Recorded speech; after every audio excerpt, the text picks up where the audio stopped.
And we're back again for another episode of TNC at the Movies. I'm Chewy. And I'm Tiny. This is Knuckles. The music you're listening to is brought to you by Studio Pete, who you can find on Spotify. And this episode and channel is sponsored by Music Depot in the Bay Area. If you're close to town in the city of Hayward, go ahead and come visit them on B Street. And if you're outside the Bay Area, you can go ahead and hit up the Reverb link, which is in the description below, and buy a guitar.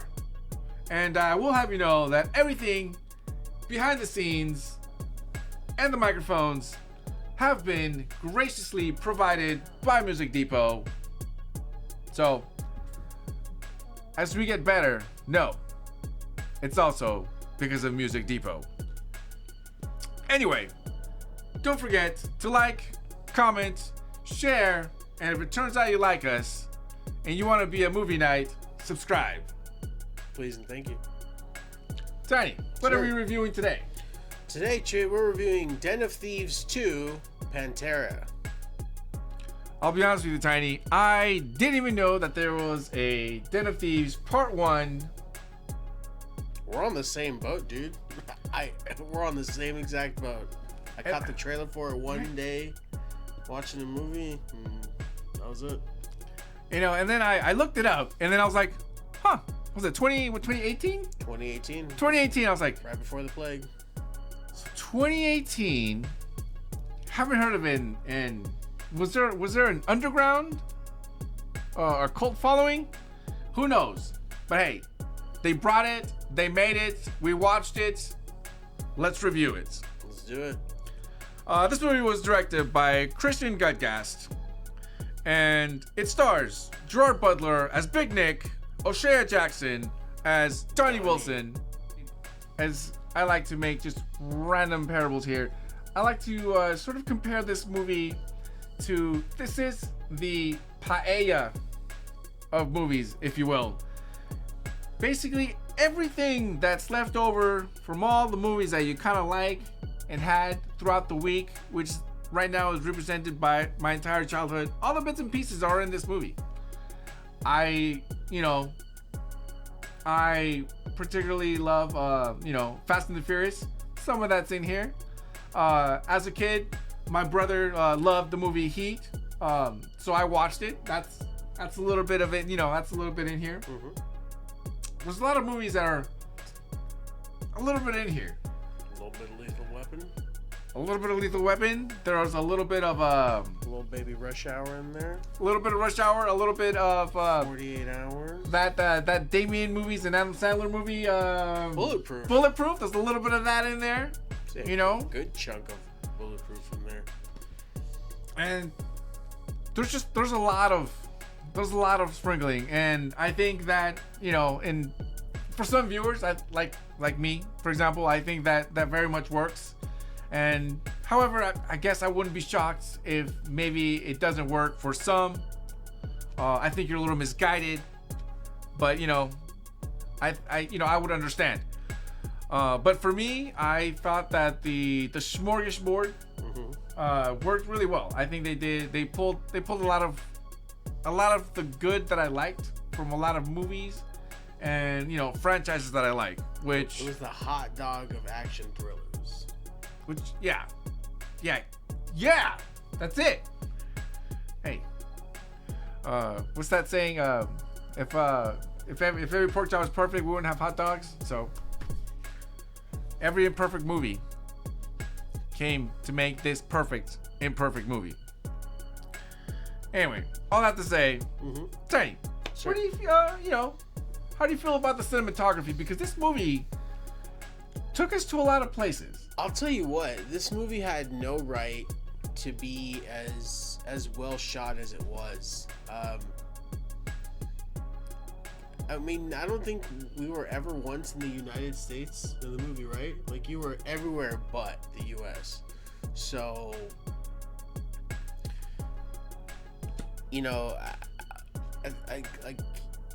couldn't have told me, oh, well, this is LA or New York or whatever. Like, no, you can tell you weren't in the U.S. You know, it was very European. Everything was very European and beautiful, and no, I thought it was great. I thought it was shot great. You know, it reminded me of Tenet, if that makes sense. Yeah. Okay.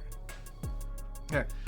I thought it was great. I think, like you said, it brought us to a lot of different places, right? So, you know, because a lot of times you don't think like, where are we going to place? Where are we going? Where are we going? We go to different cities. We go to different terrains, right? So sometimes we're a little mountainy. Sometimes we're right there in the middle of the city. Smack dab in the ocean. Right? Sometimes we're in the smack dab middle of the ocean. Right? So I thought that, you know, it was a very good mixture of locations, right? I thought everything was shot well. I thought that, I don't know where the movie was made. Didn't look it up. But, you know, when you're watching it, you don't think that it was made in America, right? You just think like, oh, they definitely went, you know, either shot on location or it's some big giant warehouse where they took the time, right? Whatever the budget was, they probably, you know, went to some, you know, some town that looks just like it. But everything looked right as that's where you're supposed to be. So nothing looked fake. So I mean, yeah. Right, exactly. Nothing ever looked like a warehouse shot. You know what I mean? Like, no, it didn't ever look like they were just in a studio warehouse. Everything looked like it was on location. Let's talk about maybe the more polarizing part, the acting. Well, you know, I thought the acting was great. I thought that the dynamic between Big Nick and Donnie was good. You know, I think they bounced well off of each other. I think it definitely came across at first, you know, why I don't know if the correct term is they didn't like each other, but you know, they were definitely wary of each other. You definitely got the feeling that, do they trust each other? Should they trust each other? You know, because at the end of the day, you know, while some of us didn't watch the first one, you know, Big Nick is a cop, right? So the entire time you're sitting there wondering, wait, is he gonna be a cop or is he not? Because why, you know, it's such a simple kind of concept, but it just kind of makes you wonder the entire time, you know, as to what's gonna happen. And so I thought their dynamic was very good, and I thought the entire group, as it were, I thought, you know, the way the camaraderie, I thought they had good camaraderie as you know, as a band of thieves.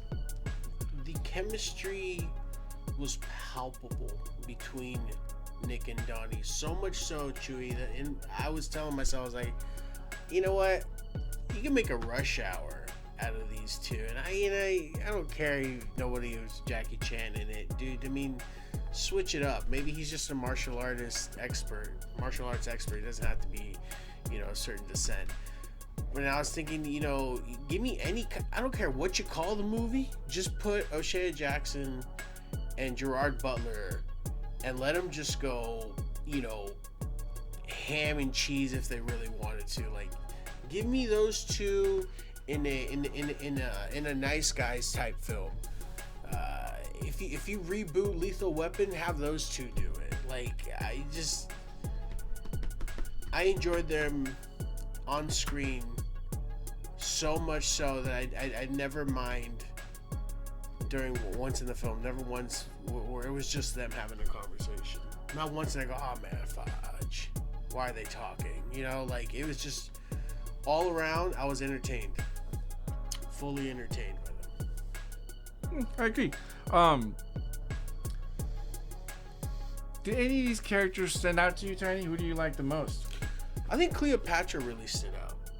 I think she stood out, and not just because she was like a little bit of plot, a little bit of plot device. You know, she was there to basically have, you know, bully A and B be bullies to, you know, Nick's character or whatever.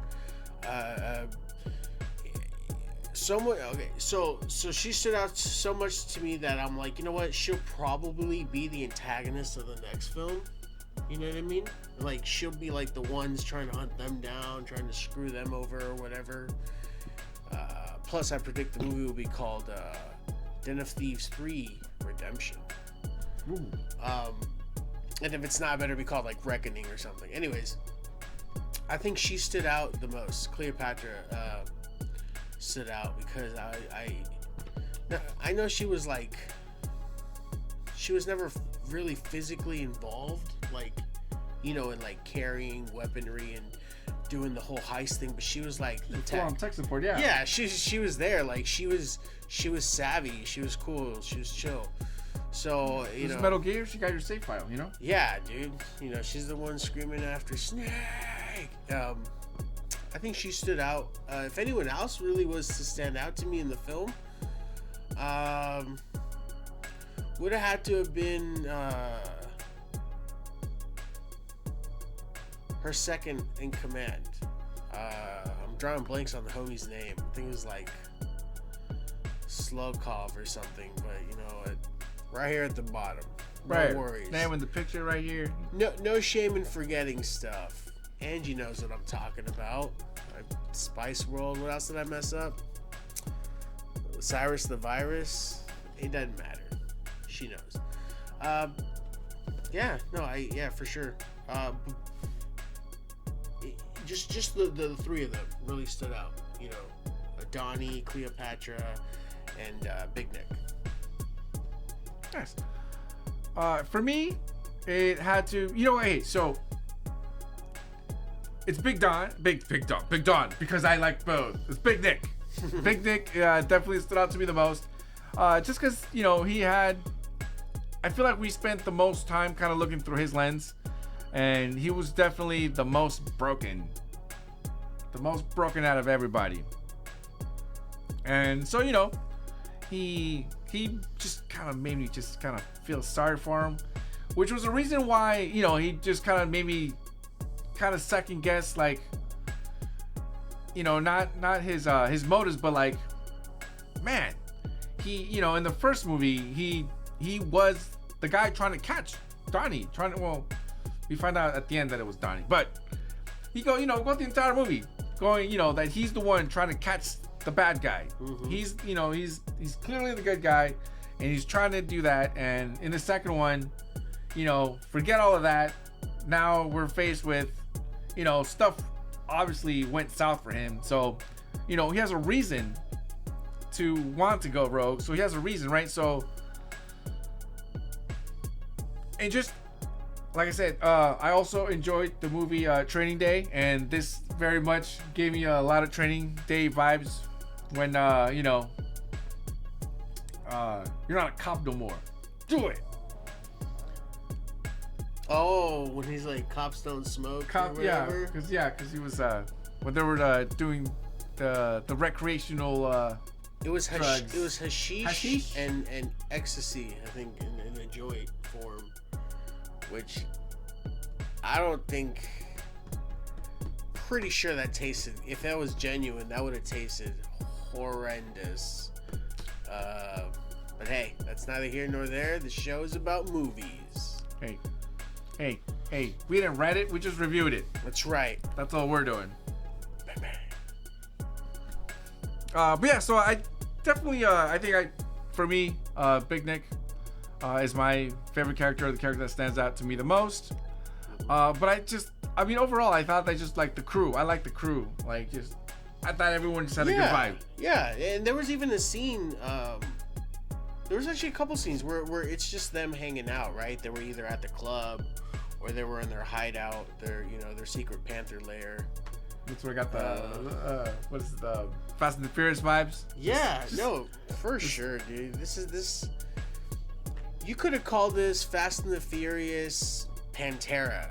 You could have called this Fast and the Furious wherever they were, and then Drift. You know what I mean? Yeah. And I would have believed you. Man. It just fits the same vibe, same vein. Now, this feels like it was right after Tokyo Drift, but before they added The Rock. You know what I mean? Before it got, pick up a freaking gauntlet gun and shoot it from your hip type of buffoonery. But don't get me wrong when I say buffoonery. We love this film. All right. With, like I said, picnic, but special shout out to the mobster homie, the big boss. The guy who wanted his jewel back? Yeah. His ruby or whatever? Yeah. Ex Machina, Rich Daddy? Yeah, that homie. Again, character right here, picture up there. Just, you'll see him. He's right place, right time, all the time. Right. Sure. So, because of that, I'm going to segue into what I want to bring up as my favorite scene. Because while I thought that the movie was shot well, and it was shot well for, 2.5 hours. We'll talk about that in a little bit. But in the entire movie, the car gunfight was to me just I absolutely just not that I love a good gunfight, but I thought it was a very good sequence.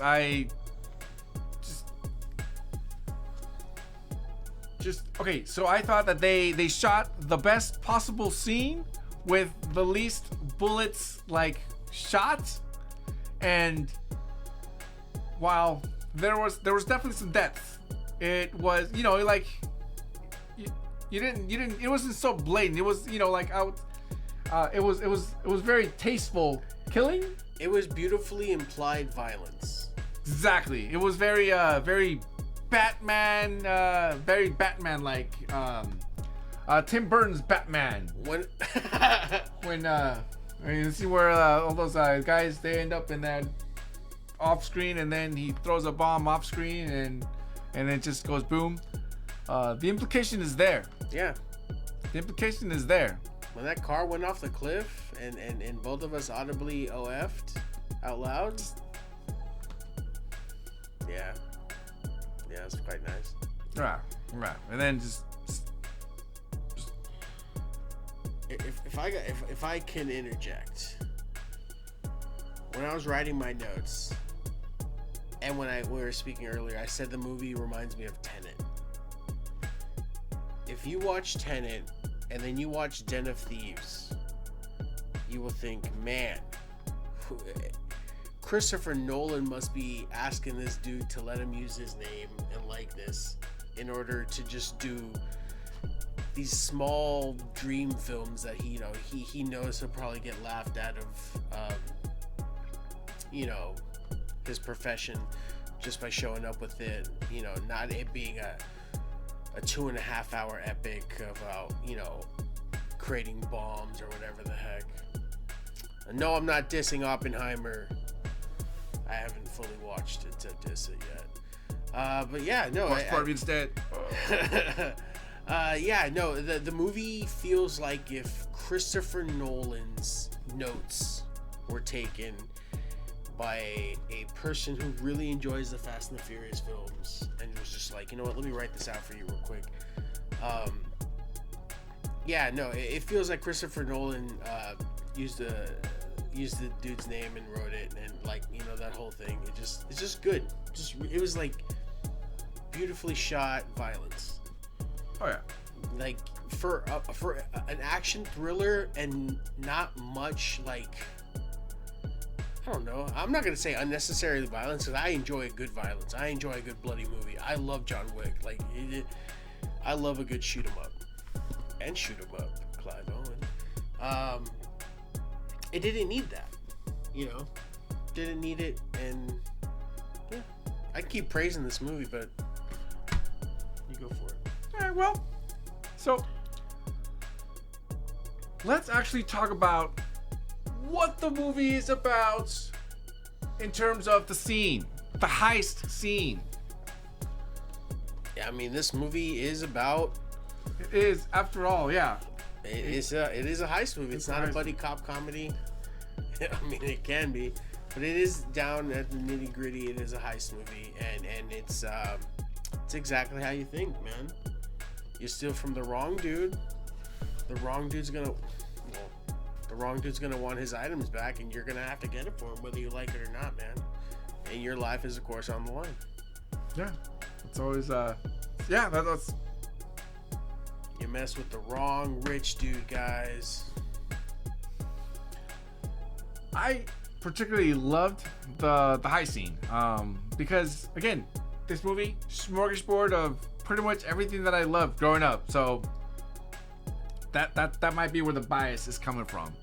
To me, the entire thing just brought me back just, to Metal Gear. So like you're sitting there just like the entire, figuring out the cameras, and you're just going camera off, camera on, camera off, camera on, camera off, and just moving stealthily.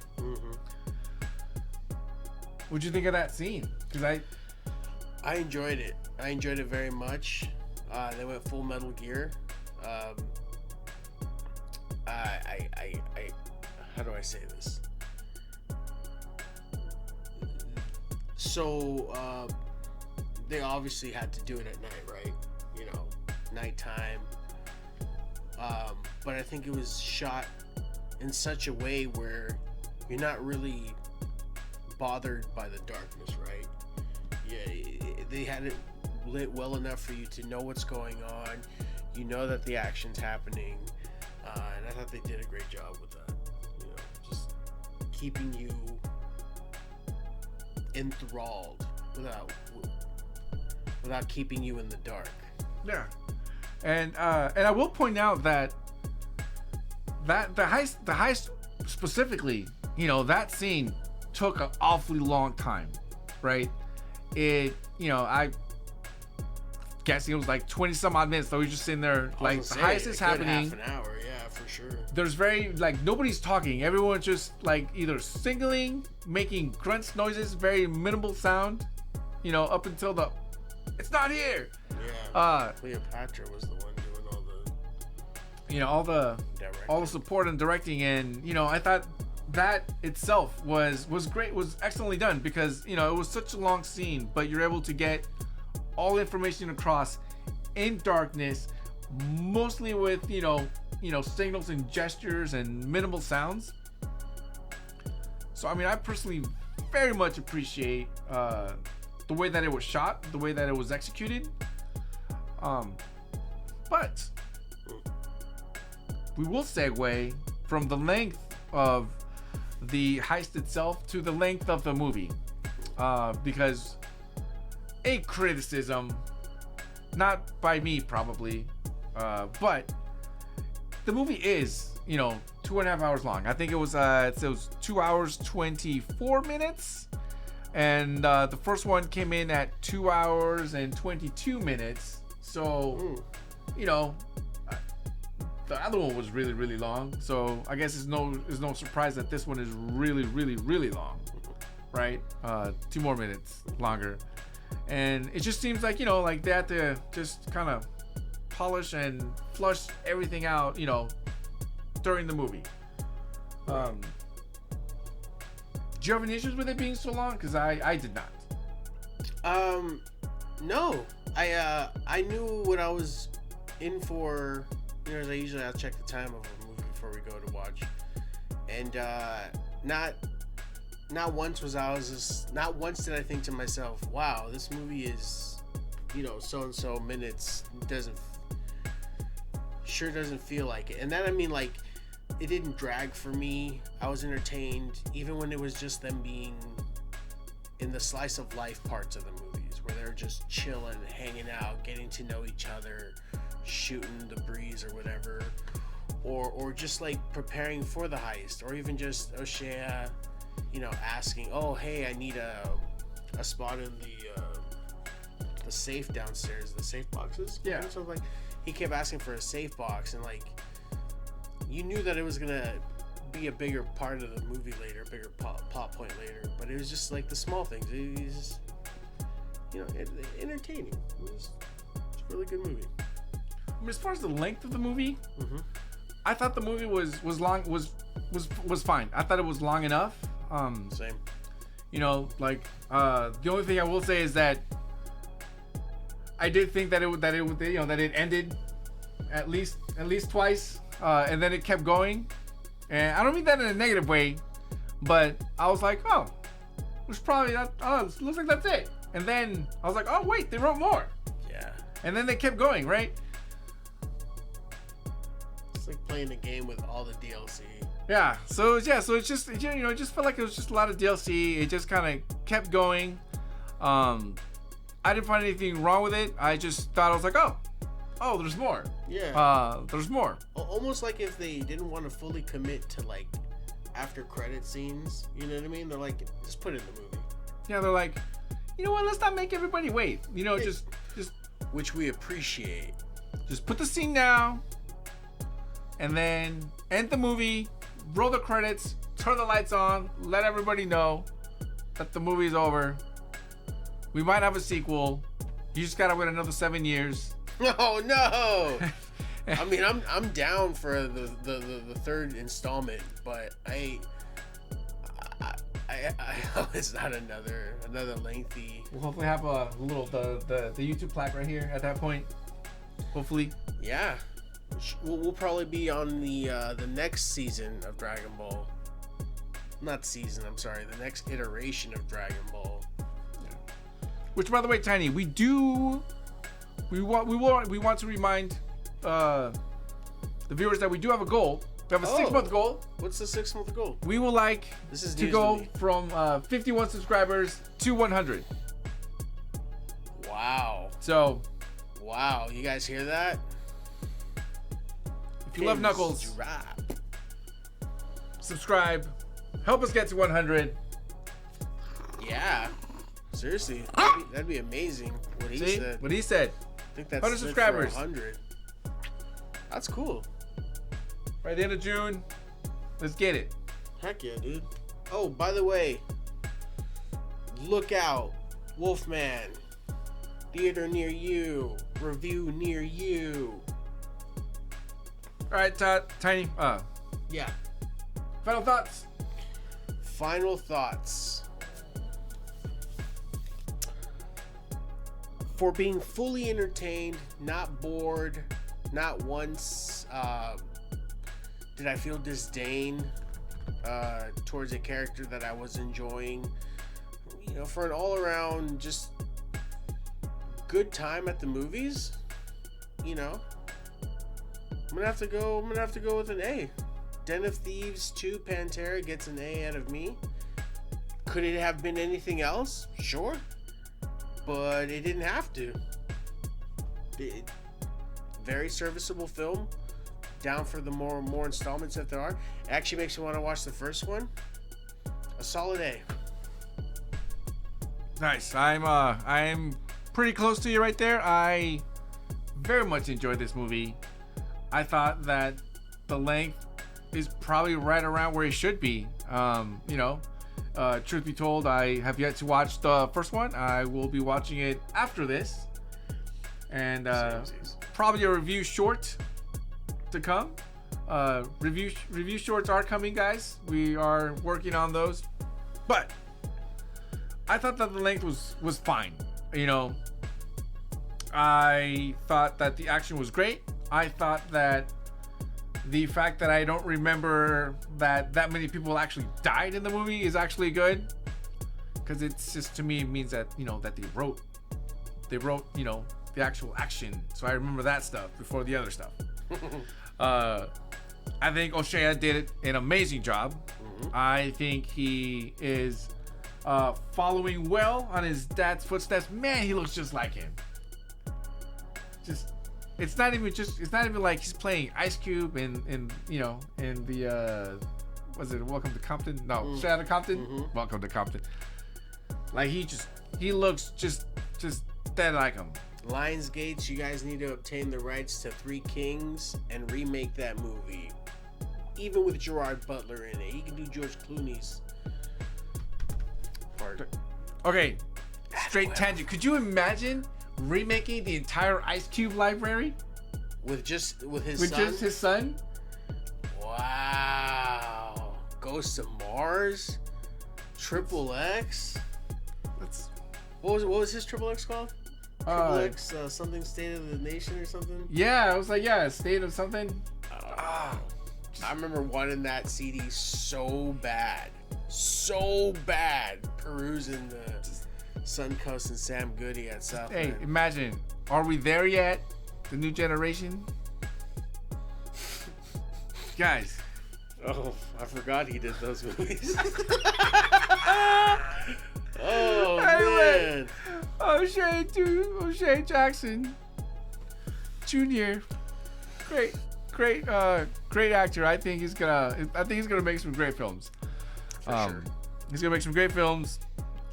I am going to give this movie a B+. Cause like I said, even though Big Nick was my favorite character, I still think the best actor in this movie is still O'Shea Jackson. I said what I said. He's been in the game not as long as Gerard Butler, but I think he's the one that definitely carried this movie with his acting. Mm-hmm. And I promise you will remember O'Shea Jackson Jr. for his acting, not for being Ice Cube Jr. Even though I'm probably the only one that says Ice Cube Jr. But you know what I mean. Anyway, what do I grade this movie? Knuckles and I grade this movie a B+. And like we always say, could have been different, better. Yes. But I don't know exactly how they would do it, because they would probably have to cut like 15 minutes. But if they cut 15 minutes, then they don't have to be in a DVD special. But then they don't even do that anymore. So look, there's nowhere to put the deleted scenes anymore. Everything is digital download. So hey, if you want it to be seen, you put it on the film. Damn the runtime. It's going on. Put it on 2.5 hours. B+. That's how we do it. Tiny, any last words? Just remember to like, subscribe, comment, share with your buds. Help us get to 100. Get us that cup of coffee at buymeacoffee.com/TNC at the movies. Mwah.